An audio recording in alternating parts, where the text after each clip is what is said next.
Hey guys, as we know, Holi has gone and we all are back to work again.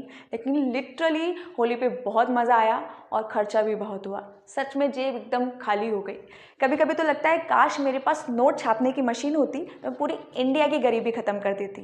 लेकिन government के पास तो machine है, वो ऐसा क्यों नहीं करती? चलिए समझते हैं। 1980 में जिम्बाब्वे आज़ाद हुआ।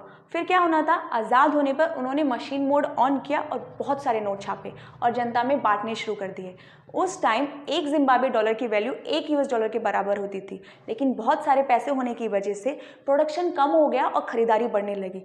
धीरे धीरे जिम्बाब्वे डॉलर की वैल्यू कम होनी शुरू हो गई।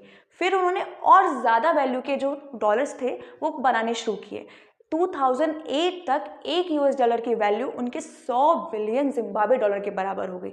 इट मीन्स उनके डॉलर की वैल्यू इतनी कम हुई, फिर उन्होंने 1 ट्रिलियन जिम्बाब्वे डॉलर का नोट प्रोड्यूस किया, जो अभी तक दुनिया का सबसे बड़ा बैंक नोट माना जाता है।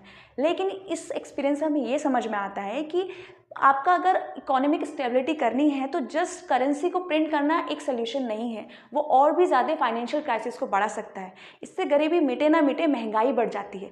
जो चीज़ 10 रुपये में मिलती है वो 10 लाख में मिलनी शुरू हो जाएगी।